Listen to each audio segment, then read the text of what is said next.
What's going on, Not Move Nation? Welcome to the Not Move podcast. Today's February 12th at 6:14 a.m. Eastern Time. Should be a pretty quick show today. Just going to break down these three NBA games on for today. I'd like to say thank you to our sponsors, BetUS, MyBookie.ag, Walmart.com, Open Goal, the MLB and NFL Pro Shops, and W Energy Drinks. This is the last day of regular season NBA basketball until next Thursday, February 19th. Due to the All-Star break, there's not a whole lot of injury information out right now, but I did notice that Luka Doncic for the Lakers is out with a hamstring issue. Cooper Flag for the Dallas Mavericks out today with a foot issue. Caleb Martin for the Mavericks questionable with an ankle issue. Marshall for the Dallas Mavericks questionable with a left foot strain. And then Ayton for the Lakers questionable with a knee issue. Keontae George for the Utah Jazz has missed the last 5 out of 6 games. He's missed 2 consecutive games, so we'll see if he suits up today. I would look at I'm getting this injury information from rotowire.com, so I think they do a good job at updating these injury information. Then Sharp for Portland's missed the last 3 games for Portland, so we'll see if he suits up today. I think Ryan Rollins missed yesterday for the Milwaukee Bucks, so we'll see if he goes today. And what about Jalen Williams here? It looks like on February 11th, so yeah, let's see, yesterday.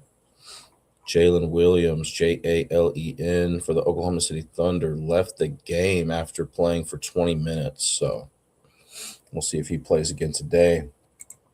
First game is the Bucks at Oklahoma City Thunder. The Bucks are on a 1-game win streak. Oklahoma City, 2-game win streak. Both of these teams did play yesterday. Oklahoma City's won 4 regular season games in a row against Milwaukee. These teams have played against each other 1 time this season, and Oklahoma City won that game by 20 points, 122-102. That game was at Milwaukee and played on January 21st. Milwaukee's got a 2-4 money line record on Thursdays this season. Oklahoma City's 4-2 on the money line on Thursdays this season. I didn't see any trends for either team on this specific date, February 12th. I did notice that Hartenstein, the projected starting center for Oklahoma City, has a 10-2 career record against Kyle Kuzma, who's the projected power forward, starting power forward from Milwaukee today. Hartenstein also has a 15-8 career record against Miles Turner, who's the projected starting center there today for Milwaukee. Jalen Williams, I mentioned that he left the game after 20 minutes yesterday, but he does have a perfect 5-0 career record against Kyle Kuzma. And then Chet Holmgren, the projected starting power forward for Oklahoma City, has a 4-0 career record against Kyle Kuzma. When I checked at about 8 p.m. Eastern time last night, Oklahoma City was favored by 13.5 points, over under 216.5. I see Oklahoma City right now on DK is minus 12.5, and the over-unders dropped down to 215.5. Looked at 3 different against the spread trends in this game. Oklahoma City wins 2 out of 3 of those trends. Oklahoma City just in general is better against the spread than Milwaukee. Milwaukee has the 7th worst record against the spread. They're 23-29. Oklahoma City 27-28. So I give Oklahoma City the advantage there. And then Milwaukee is 9-9 against the spread as a road underdog. Oklahoma City 13-14 against the spread as a home favorite. So I'll give Milwaukee the advantage there. And then Milwaukee has the 3rd worst against the spread record after a win. They're 7-14 against the spread after a win. Oklahoma City 20-21 against the spread after a win. So I give Oklahoma City the advantage there. I noted I mentioned that the over-under was what, 216 and a half. Oklahoma City has the sixth best record to the over this season. Milwaukee has the fourth worst record to the over. So in games that Oklahoma City plays, more times than not this season, those games have gone over whatever that total is set at. Today, I'm seeing it set at 215 and a half. And then total points scored in the game. So sixth best to going over for Oklahoma City, fourth worst for Milwaukee going. So more times than not, those games that Milwaukee are involved with go under that that whatever that line set at for the game total. And then Milwaukee, they're 6-12 to the over as a road underdog, which is the third worst in the NBA this season. Oklahoma City is 13-14 to the over as a home favorite. So both have losing trends whenever, whether it's Milwaukee being a road underdog or Oklahoma City being a home favorite. More times than not, those games are going under. And then Milwaukee 9-12 to the over after a win. And then Oklahoma City 22-19 to the over after a win.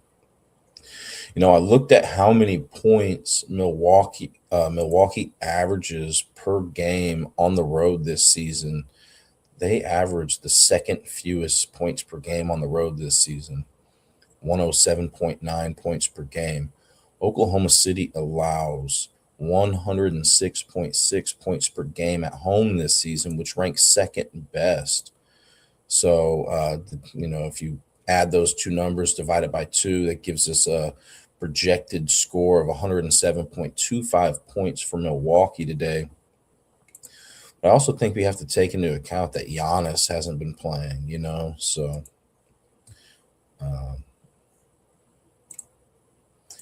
okay, Oklahoma City averages 120.1 points per game at home this season, which ranks third best in the NBA.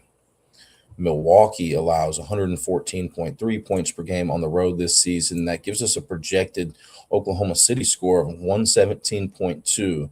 If you add both of those numbers up, Milwaukee's projected point total and Oklahoma City's projected point total, that gets us 224.45, which gets us over that 215 and a half total points.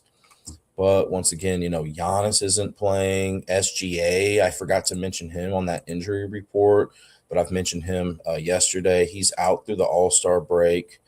Jalen Williams could even be out today. Ryan Rollins missed yesterday. So, I think we have to take that into account. Then I looked at the last, 10 regular season meetings between these teams.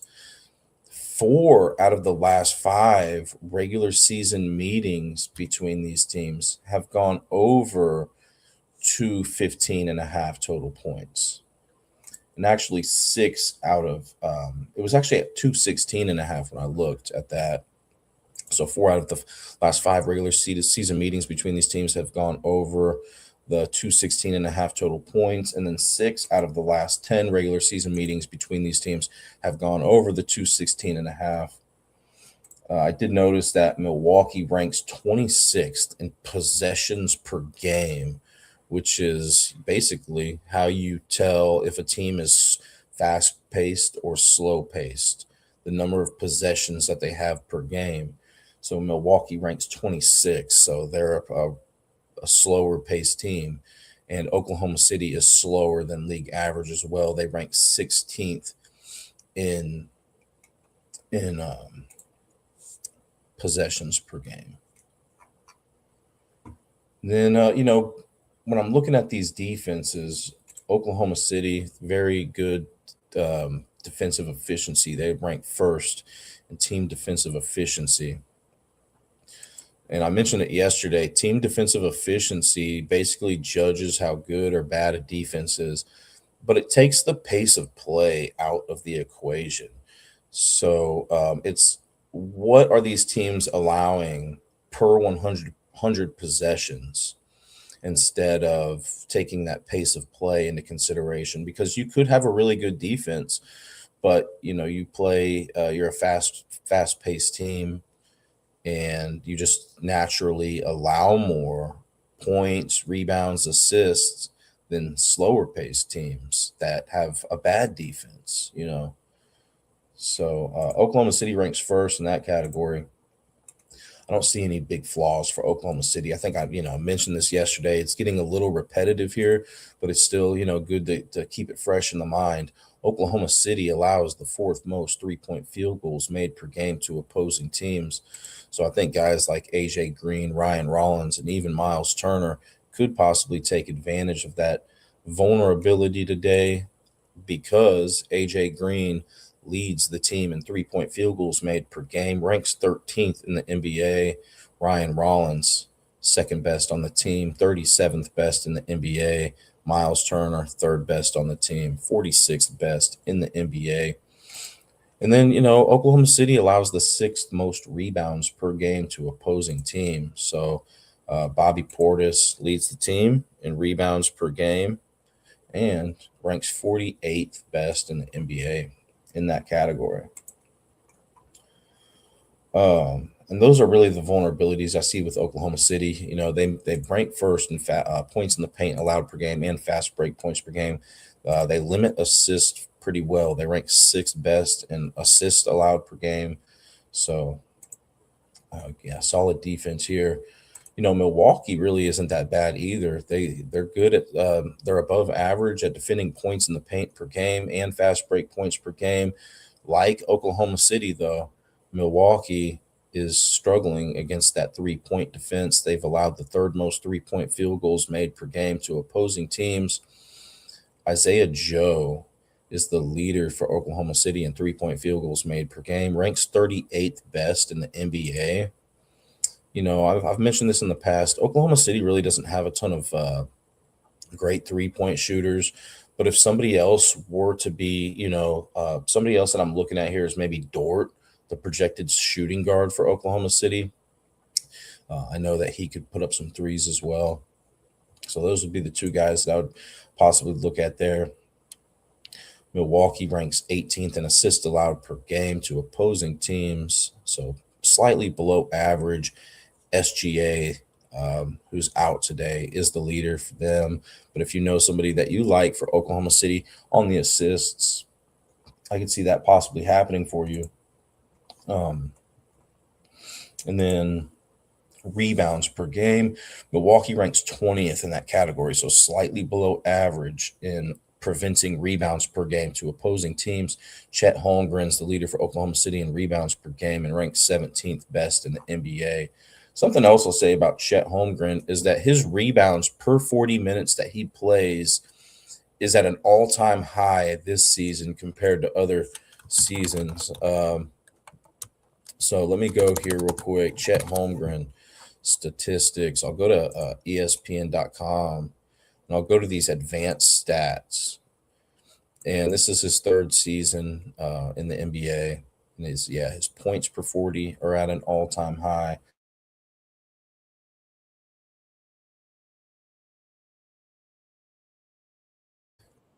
When I see when I see players that have points per 40 minutes at an all-time high, or assists or rebounds, I think the history against how they've done against a team in the past means a little bit less. For instance, let's say that Chet Holmgren, and let's just say, I don't know what it is, but let's say his point total today is over under 17 and a half. All right. And let's say that the last 10 games that he's played against Milwaukee, he's only gone over that 2 times. Well, that is a cause for concern, but I would be a little bit less concerned about it since his points per 40 minutes that he's scoring this season are at an all-time high, you know. So And then something else I noticed is that Miles Turner's assists per 40 minutes are at a career high. And he's with Milwaukee. Kevin Porter's assists per 40 minutes are also at a career high. And then just for your guys' notes here, Kevin Porter has never had a triple double in 10 career games against Oklahoma City. And then Hartenstein for Oklahoma City has never had a triple double in 14 career games against Milwaukee. All right, let's move on to the next game here. Portland at Utah. Portland, 1-game losing streak. Utah, 2-game win streak. Both of these teams did play yesterday. Portland's won 2 regular season games in a row against Utah. These teams have played against each other 2 times this season. Portland obviously won both of those games. The first game was on October 29th, and Portland won that game by 2 points, 136 to 134. Very high scoring game. That game was at Utah as well, like it is here today. The most recent game was on January 5th at Portland, and Portland won that game by 20 points, 137 to 117. Another high scoring game. Portland has a 3-1 money line record on Thursdays this season, and Utah has a 2-6 money line record on Thursdays this season. I noticed that Drew Holiday, the projected starting point guard for Portland today, has a 7-1 career record against Markkanen, who is the projected starting small forward for the Utah Jazz. Drew Holiday also has a 7-3 career record against Jaren Jackson Jr. And then Drew Holiday has a 14-6 career record against Nurkic, who's the projected starting center for Utah today. By the way, Jaren Jackson Jr. is that projected starting power forward for Utah today. He's that new acquisition that Utah just got from Memphis. I noticed that Sharp has missed the past 3 games for Portland. But if he does play today and you like him going over his point total, whatever it is set at, I did notice that he had scored his career high in points against Utah, which was 37 total points on April 9th, 2025 at Utah, the same location this game's played in today. And from my understanding, that Utah, point guard, shooting guard, those defenders are pretty bad. Keontae George, Ace Bailey. So anyways, Portland, when I checked last night at 8 p.m. Eastern time, they were favored by 7.5 points, over under 237.5. And I checked DK for those odds. And I'm looking right now, Portland's favored by 7.5, but the over-under's at 239.5. Very high there. I looked at 3 different against the spread trends in this game, and I give Utah an advantage in 2 out of 3 of those trends.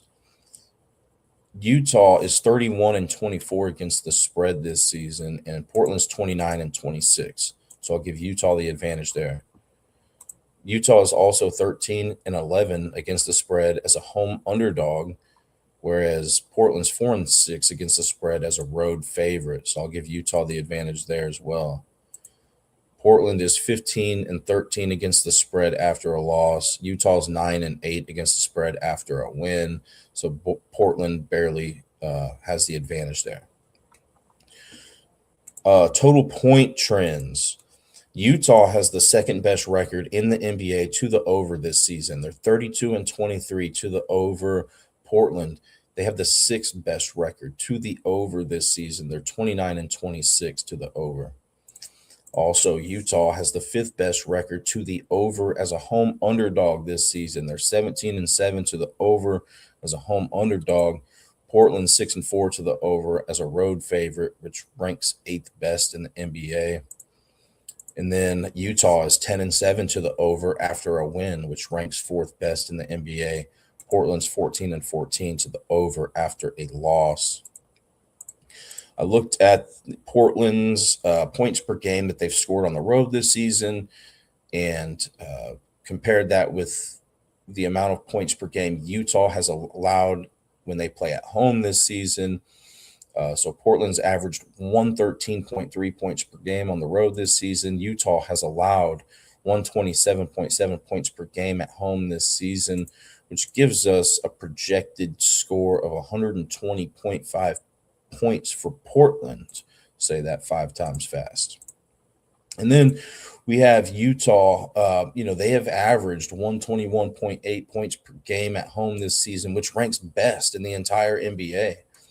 And then Portland has allowed 119.5 points per game on the road this season, which gives us a projected point total of 120.65 for Utah. You add those two numbers together, you're looking at 241.15 is the number you get, which gets us over the 238.5, 239.5. 4 out of the last 5 regular season meetings between these teams have had a combined total score of 239 plus points. And then the last 5 out of 10 meetings between these teams have had 239 plus points. When I'm looking at team defensive efficiency, I mean, Utah ranks last in the NBA in that category. Maybe with Jaren Jackson Jr. there now, that number could go up a few notches, but we'll see. Utah, their biggest vulnerabilities are a couple of things here. Let's talk about their 3-point defense or lack thereof. They allow the most 3-point field goals made per game to opposing teams. So, Kamara is the leader for Portland in 3-point field goals made per game. He ranks 29th best in the NBA, followed by Jeremy Grant, who ranks 43rd best, Avia, who ranks 44th, and then Krejci, who ranks 47th. And then, fast break points allowed per game. Utah allows the most fast break points per game to opposing teams. Thibault is the leader for Portland, but it looks like he might be out today.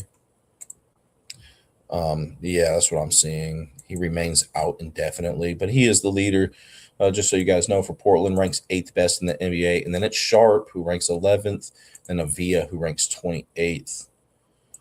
Utah also allows the most assists per game to opposing teams.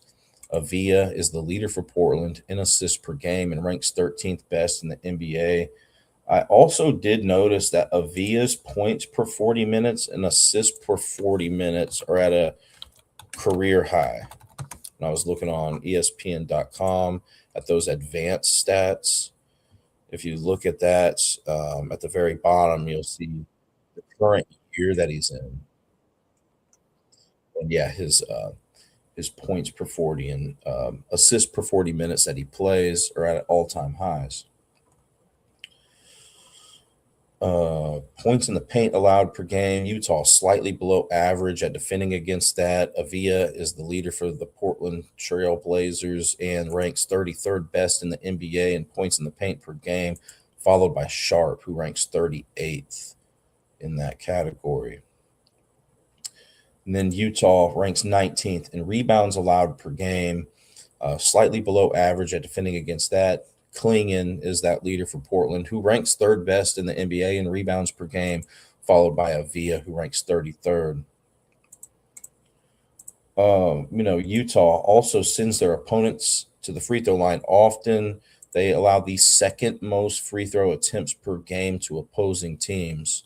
So I think that gives, if you're taking like point totals going over, I think that gives an added benefit for everybody, specifically Avia, who ranks 2nd best in the NBA.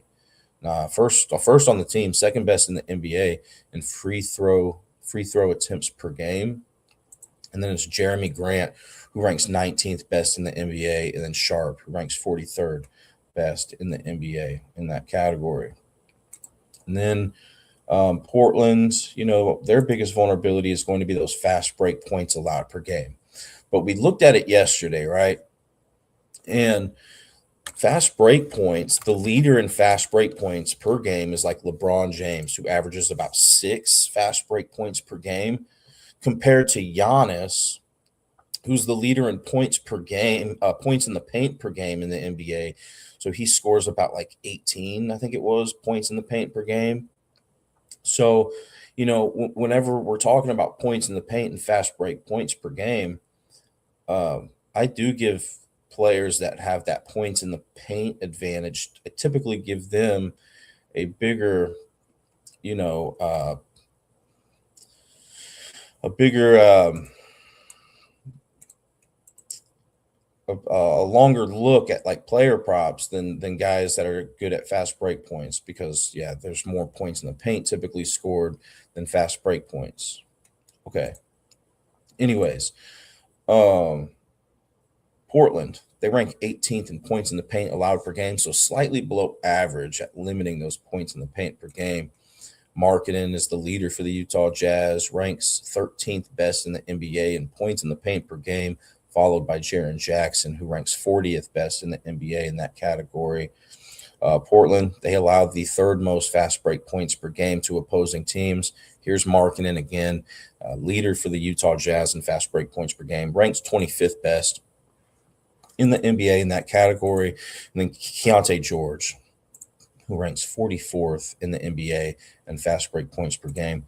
Portland's decent at defending against that three-point shot. They rank 12th in three-point field goals allowed per game, so they're above average in that category. Assists allowed per game, they rank 16th, so slightly below average. Collier ranks 8th in the NBA, first on the team in assists per game. And then Keontae George ranks 15th. Nurkic ranks 40th. Rebounds allowed per game. Portland's done a pretty decent job at that. They rank 10th in rebounds allowed per game to opposing teams. Overall, Portland's team defensive efficiency ranks 19th, so a little bit below average, but not terrible.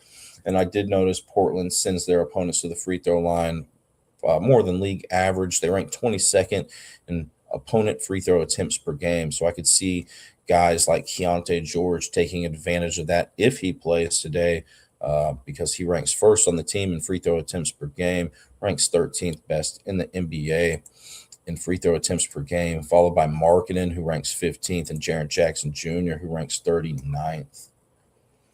I did notice as well that Markkanen's points per 40 minutes and assists per 40 minutes are at a career high. Nurkic, his assists per 40 minutes is at a career high. I already mentioned Avia's points and assists per 40 minutes are at career highs. Avia has never had a triple-double in 12 career games against the Utah Jazz. Drew Holiday has not had a triple-double in his last 25 games against the Utah Jazz. And let's get into this last game here. We got the Dallas Mavericks at Lakers. Dallas, 8-game losing streak. Lakers, 2-game losing streak. Neither of these teams played yesterday.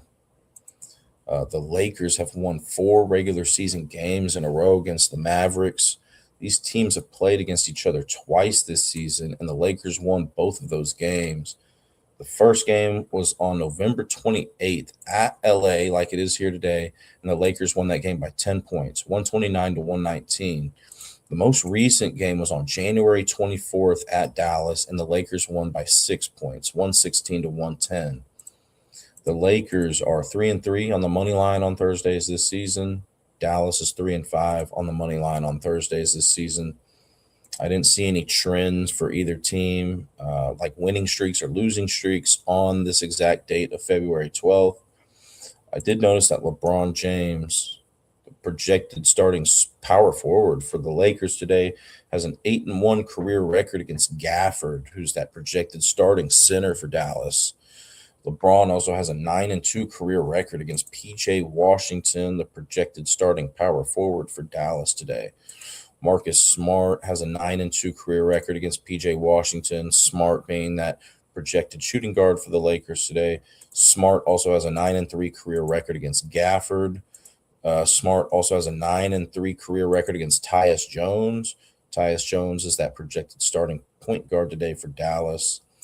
And then Reeves has a 5-1 career record against Gafford. Basically, a lot of these Laker players have good history against the Mavericks players. Doncic, he's out tonight. That could be a revenge spot, but unfortunately, yeah, he's out. And then Cooper Flagg's out in this game. But, Max Christie, he is now that projected starting shooting guard for Dallas. He was in that trade package with Luka Doncic and all that stuff. So, this is a revenge spot for him, possibly. When I checked at 8 p.m. Eastern time last night, the Lakers were favored by 6.5, over under 234.5. The over under stayed the same. But the Lakers have moved to -7.5 here on DK. Looked at three different against the spread trends in this game, and the Lakers have advantages in all of those trends. The Lakers are 29-24 against the spread this season.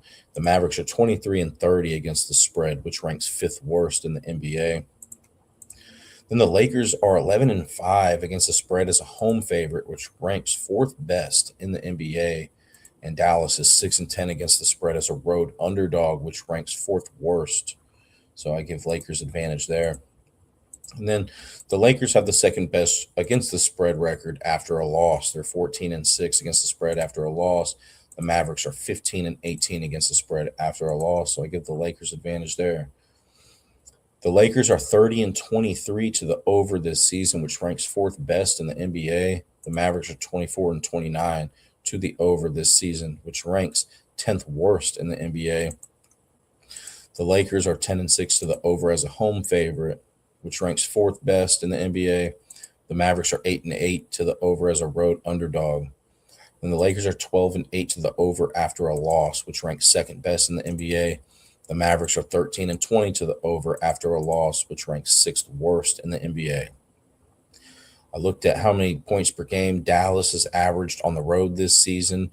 They averaged 112.3 points per game on the road, which ranks ninth worst in the NBA.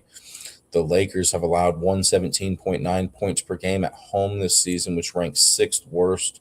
That gives us a grand total of 115.1 projected total points for Dallas today. But I think we have to take into consideration that Cooper Flag is out, and I think Caleb Martin and Marshall are questionable to play or something like that. So I think we got to keep up to date with those guys' availability, and just keep in mind that Cooper Flag is out for Dallas here today. Now, the Lakers have averaged 118.5 points per game at home this season, which ranks eighth best. Dallas has allowed 118.3 points per game on the road this season, which ranks 10th worst, which gives us a projected point total of 118.4 for the Lakers. You combine both of those together, and we're looking at 233.5, which is what that line is, right? I mean, it's at 234.5 now, but I saw it at 233.5 maybe 10 minutes ago. Only one of the last five regular season meetings between these teams have had 234 plus total points, and only three of the last 10 regular season meetings between these teams have had 234 plus total points. Team defensive efficiency, the Lakers are below average. They rank 23rd in that category. The Mavericks rank 13th. Let's talk about the Lakers defense first. Points in the paint allowed per game, they're below average. Cooper Flag, unfortunately, is the leader for Dallas, and he's not going to be playing today. So if you know somebody else for Dallas that could score, take over for those points in the paint, make up for that loss for Cooper Flag being in there, I think, they could do a decent job at scoring those points in the paint today. Fast break points allowed per game, Lakers are slightly below average at limiting those fast break points per game. They rank 16th in that category. Cooper Flag, once again, is the leader for the Mavericks in fast break points per game. He ranks 18th in the NBA, and then Marshall is second man up, who ranks 31st best in the NBA. The Lakers are slightly below average and defending against that three-point shot. They rank 19th in three-point field goals allowed per game. Three-point field goals, allowed per game. And Klay Thompson is the leader for the Mavericks. He ranks 18th best in the NBA in three-point field goals made per game. And then it's Max Christie, who ranks 33rd. The Lakers allow the sixth most assists per game to opposing teams. Nimhard is the leader for Dallas and ranks 35th in the NBA in assists per game. And then it's Flag, who ranks 49th. The Lakers allow the second fewest rebounds per game to opposing teams, just so you guys have that information. And the Lakers allow the fourth fewest free throws per game to opposing teams. So, pretty disciplined team here with the Lakers. And then with Dallas, they allow the most points in the paint per game to opposing teams. So Aiton, who's looks like he might be questionable, is what they're listing here on RotoWire. Yeah, he's questionable with a knee problem, but he is the leader for the Lakers in points in the paint per game. He ranks 14th best in the NBA. Then it's LeBron, who ranks 16th, Doncic, who ranks 28th, and Reeves, who ranks 42nd. Dallas is slightly below average in defending against fast break points per game. They rank 18th in that category. LeBron James not only leads the Lakers in fast break points per game, but leads the entire NBA in fast break points per game.